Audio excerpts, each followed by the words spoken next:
Eh, Muy buenos días, queridos estudiantes, alumnos.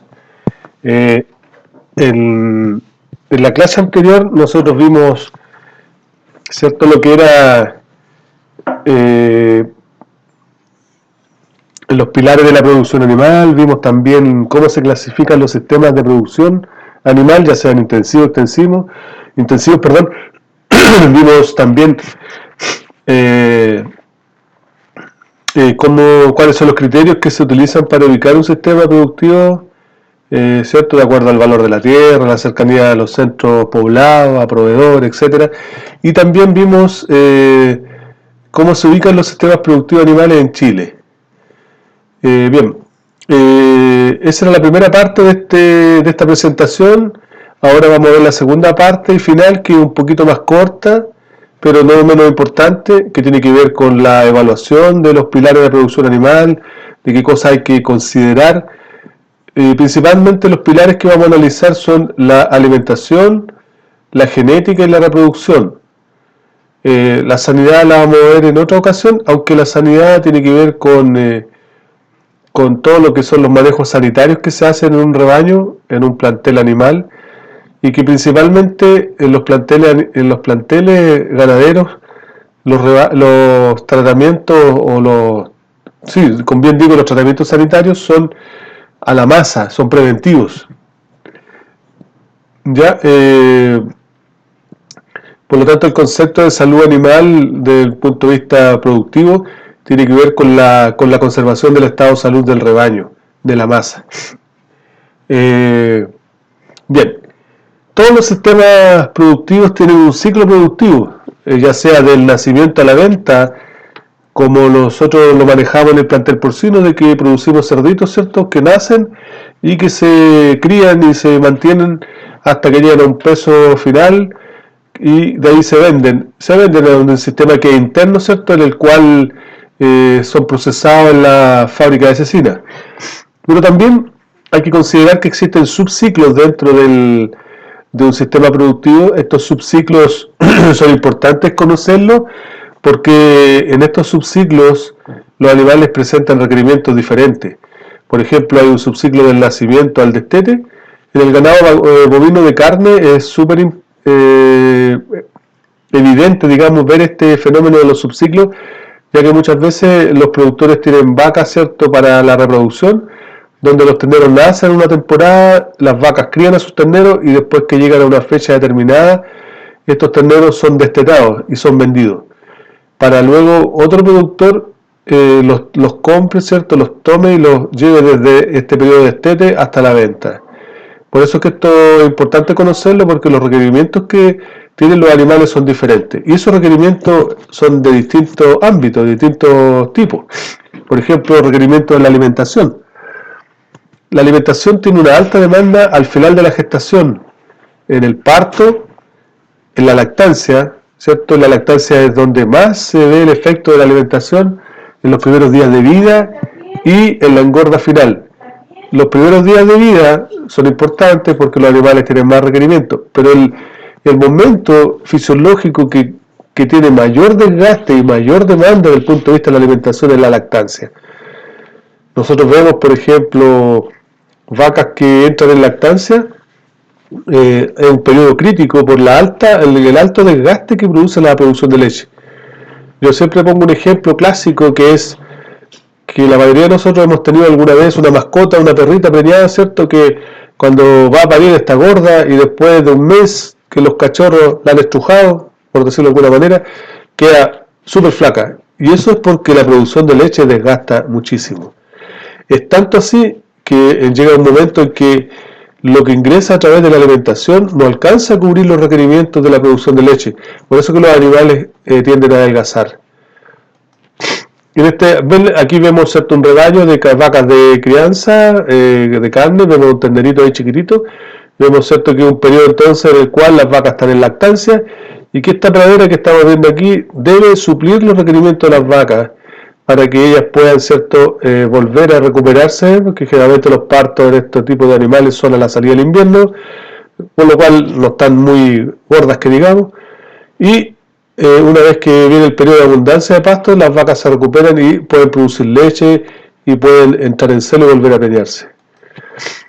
Aquí vemos una engorda, la engorda también los requerimientos son altos, porque estamos generando animales que deben ganar peso en un corto periodo de tiempo, ya que mientras más rápido es la engorda, más eficiente es, menos gastamos y podemos vender más rápido. ¿Cómo podemos evaluar la alimentación? Si la alimentación está bien o está mal. Eso se hace considerando los pesos en determinados estados, es decir, a determinadas fechas los animales tienen que llegar a un peso, un estándar. También se puede ver a través de la ganancia de peso diaria, eso está establecido, se sabe, por ejemplo, que un novillo de una engorda debe ganar más de 1 kilo diario, o que un cerdo, desde que nace hasta que llega al periodo final de engorda, debe ganar por lo menos en un promedio de 700 gramos diarios.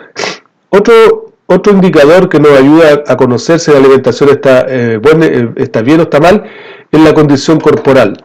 La condición corporal es una evaluación del estado del animal, del nivel de grasa que tiene o engrasamiento que se hace a la vista, al ojo de la persona que lo hace. Obviamente que no antojadizo, sino que hay ciertos estándares que uno debe considerar y las personas van entrenando, ¿cierto?, su ojo para establecer una condición corporal que se les da puntaje. En las vacas de carne, en las vacas de leche se usa mucho esto, también en las cerdas, donde se establece una escala que tiene puntajes de 1 a 5, donde 1 es muy flaca y 5 es muy gorda, ¿ya? Eso es la condición corporal, es un elemento muy útil para evaluar animales, ya que nos evita en cierta medida andar pesándolos individualmente, lo cual no significa que no se pueda hacer, pero esto es una herramienta bastante buena. Otro indicador son los días al destete venta, es decir, cuánto nos demoramos en cumplir el peso de destete, cuánto nos demoramos en cumplir el peso de venta. Mientras menos nos demoremos, quiere decir que la alimentación es mejor y por lo tanto somos más eficientes. Y por otro lado está la composición de alimentos, que tiene que ver con la calidad de los alimentos que nos aportan y obviamente la capacidad de producir alimentos que sean de calidad. Bien, otro elemento, otro pilar de la producción que también debe aprender a evaluarse, conocerse, es la reproducción. Las especies tienen diferentes características reproductivas y estos están dados principalmente por el largo de la gestación, es decir, por cuánto dura la gestación. Por ejemplo, las cerdas tienen un promedio de gestación de 114, 115 días, las vacas tienen un promedio de 285 días, ¿ya? Las ovejas y las cabras alrededor de 150 días. Entonces eso hay que considerarlo, más la prolificidad que se refiere a la cantidad de crías que tienen en cada parto, y hay que sumarle a estos dos elementos el posparto.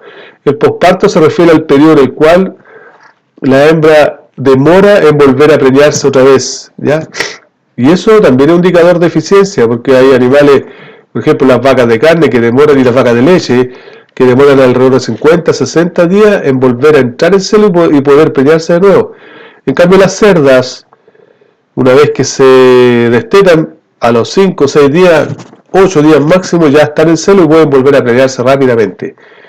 Por lo tanto, esto nos genera un número de crías producidas por una hembra, lo que hace que algunas sean mucho más eficientes que otras. Desde ese punto de vista de la reproducción, las cerdas son más eficientes, ¿ya? Porque tienen una gestación corta, porque después del destete entran rápidamente en celo y porque se pueden preñar rápidamente y volver a preñar, lo cual hace que una cerda tenga mínimo 2 partos en el año. En cambio, los bovinos son menos eficientes o poco eficientes porque tienen una gestación de mucha duración, 285 días, tienen un periodo después del parto de por lo menos 60 días o un poco menos para volver a entrar en celo y preñarse. Por lo tanto, un indicador ideal en una vaca es que tenga por lo menos una cría al año, que es decir, cada 365 días. ¿Cómo evaluamos la reproducción? La evaluación de la reproducción se hace a través de estos indicadores que están en esta diapositiva, que son indicadores de eficiencia reproductiva, como los números de crías por hembra al año, ¿ya? Es decir, cuántas crías tiene una hembra al año. Por ejemplo, una cerda, si tiene 2 partos, Y si tiene en cada parto 10 cerditos, podría tener 20 crías la cerda al año. La prolificidad se refiere a la cantidad de crías que tiene en un parto, ¿ya? De nuevo con la cerda, puede tener varias crías, 12, 13, 14. Lo importante es que tenga una cantidad de crías que sea capaz de criar de acuerdo a la cantidad de pezones que tiene la cerda. Otro indicador de eficiencia es el lapso entre partos, es decir, cuántos días ocurren desde un parto al otro. Por ejemplo, ya dijimos que una vaca tiene un lapso entre partos de 365 días, es decir, que debiera tener una cría al año. Eso debiera ser lo ideal, tanto vacas de leche como de carne. A pesar de eso, las vacas de carne son un poco más eficientes y las vacas de leche, por el desgaste de la producción de leche, tienden a ser más difícil de conseguir que tengan un parto al año. Otro indicador son los días de la preñez, es decir, cuántos días se demora una hembra desde que parió hasta volver a preñarse. Eso se llama días a la preñez o lapso parto-preñez. Es el tiempo que ocurre desde que la hembra parió hasta que se vuelve a preñar. Otro indicador para evaluar la reproducción son los servicios por concepción. Servicios por concepción se refiere a la cantidad, por ejemplo, de inseminaciones o montas que se le debe hacer a una hembra para lograr la preñez. Eso es la concepción. Otro indicador que se ve en la masa son el porcentaje de preñadas al encaste. Por ejemplo, en el ganado de carne, cuando se introducen los toros al rebaño de carne, si tenemos 100 vacas y después de terminar ese periodo de encaste, el encaste es la estación reproductiva, es el periodo en el cual las hembras se reproducen. A eso se refiere el concepto de encaste. Entonces, si tenemos 100 vacas, ¿cierto?, al encaste, y de esas 100 vacas, ¿cierto?, una vez que retiramos los toros y le hacemos diagnóstico de preñez y encontramos 90 vacas preñadas, entonces diremos que logramos alcanzar un 90% de vacas preñadas al encaste. A eso se refiere. Y asimismo, también de esas vacas, cuántas lograron parir, y obtendremos el porcentaje de parto en relación al total de vacas, el porcentaje de aborto y el porcentaje de mortalidad perinatal, que se refiere a las crías que se mueren durante el parto. Ven, aquí tenemos, ¿cierto?, una vaca lechera, Holstein, o también se le llama holando americano. Como decíamos, una especie que es poco eficiente desde el punto de vista reproductivo. Tenemos una cría. Si ustedes pueden ver ahí en esa parte está el cordón umbilical, está recién parida esta cría. Vemos algunas manchitas de sangre y vemos la vaca comiéndose la placenta, que es un acto instintivo. Vemos una cabra, ¿cierto?, que tiene 2 crías, es un poquito más eficiente que la vaca, tiene una gestación más corta, pero las cabras son estacionales, por lo tanto, igual van a producir 2 crías en el año. No es como la cerda que tiene una reproducción continua durante el año. En cambio, las cabras y las ovejas tienen una estación reproductiva, son estacionales. ¿Ven? Como decíamos, ya le hemos hablado harto de la cerda, tiene una alta prolificidad, ¿cierto?, y tiene una gestación relativamente corta y tiene una fertilidad alta, por lo tanto, una especie que es mucho más eficiente si la comparamos con el resto. No incluí la ave aquí porque esto tiene que ver con los mamíferos principalmente, ¿ya? En cuanto a la genética se refiere a las razas principalmente, al tipo de animal. Ahora, siempre decimos qué raza es mejor que otra. En realidad no existen razas mejores que otras. Lo que sí existe son razas adaptadas a diferentes ambientes, ¿ya? Desde ese punto de vista hay razas que se comportan mejor que otras, pero tenemos que considerar en el ambiente en que están, ¿ya? Desde ese punto de vista también hay razas especializadas, por ejemplo, en producción de leche, en producción de carne, o razas que son doble propósito o triple propósito. Por ejemplo, en el ganado de carne vacuno hay razas que son doble propósito, carne y leche, ¿ya? Y en el ganado ovino hay razas que son triple propósito, carne, leche y lana. Esto es más raro, pero podría darse. Ahora, la genética, ¿cómo hacemos? La genética es un aspecto que es poco considerado muchas veces por los productores, sobre todo los productores más pequeños, pero en general la genética es súper importante porque va generando el mejoramiento del tipo animal con el tiempo. La genética necesita tiempo para ir mejorando. Y ese mejoramiento lo hacemos a través de cruzamientos con animales de mejor valor genético que vamos seleccionando.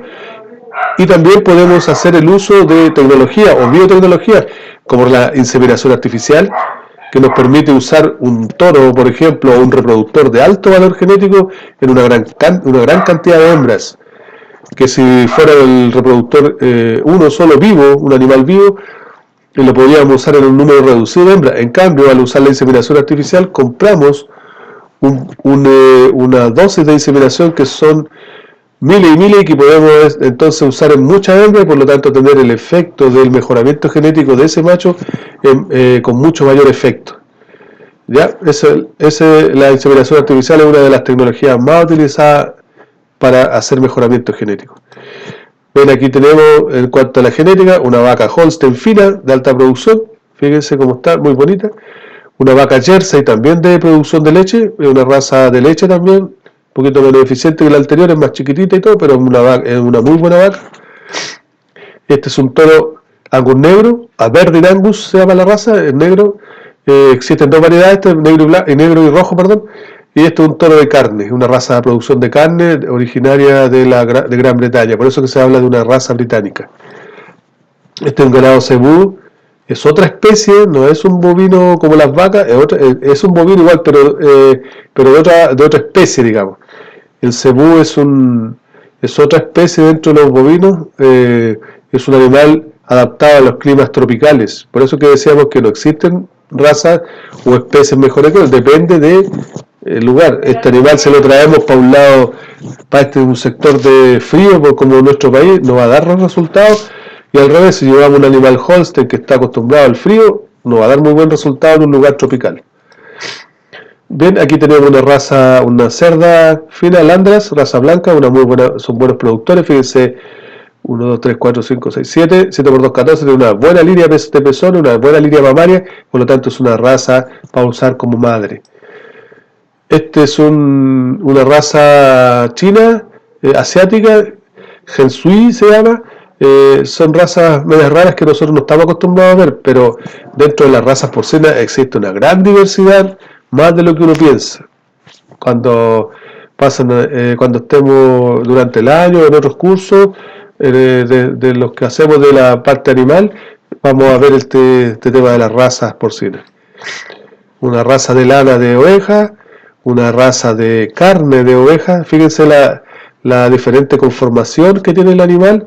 Este es un animal con un gran rendimiento de carne, un reproductor, ¿se fijan? Diferente al anterior. ¿Cómo se evalúa la genética? A través de pruebas de progenie, es decir, probando cómo se comportan los hijos de un animal, y a través de las pruebas de rendimiento lechero, rendimiento de carne, ¿cierto? Que se hace la descendencia para ver si, por ejemplo, si una vaquilla produce más leche que el promedio de lo que produce su madre, quiere decir que el lado del mejoramiento genético viene por el lado del padre, sobre todo si se usa la inseminación artificial. De esa manera se evalúan los toros para decidir si los usamos en inseminación artificial o no. También hay que considerar los factores ambientales, como ya les decía, porque no es lo mismo comparar dos animales si está uno en una zona calurosa y otro en una zona fría, en una zona que es muy fría. Ahí hay que ajustar, comparar, ¿cierto?, de acuerdo al ambiente. Bien, y finalmente aquí tenemos otras razas, ¿cierto?, finas, una vaca clavel alemán, overo colorado también se llama. Dentro de esta raza existen razas que son, esta es una raza doble propósito en general, pero dentro de la misma raza existen familias que son más tendientes a la producción de carne y otras que son más tendientes a la producción de leche, siendo la raza una raza de todas maneras doble propósito. Aquí vemos ver esta que es más lechera, una pierna más delgadita, ¿cierto? Una buena conformación de ubre, ¿cierto? Pezones parejos, sobre la corva aquí, entonces un animal que tiene más características lecheras que de carne. Y estas son ovejas Salem, son ovejas lecheras que se usan en sistemas de producción para generar queso de cabra. Y ovejas, ¿cierto? Estas son ovejas de carne, lana, Corriedale, que son ovejas que se usan hacia el sur de nuestro país, porque son animales bien, son animales que se adaptan bien al clima extremo de esa zona. Y aquí tenemos el pastor, ¿cierto?, que es súper importante para poder manejar estancias cuando hay miles y miles de ovejas. Aquí obviamente hacer un arreo de esa cantidad de animales no es fácil. Bien, aquí quedamos por hoy.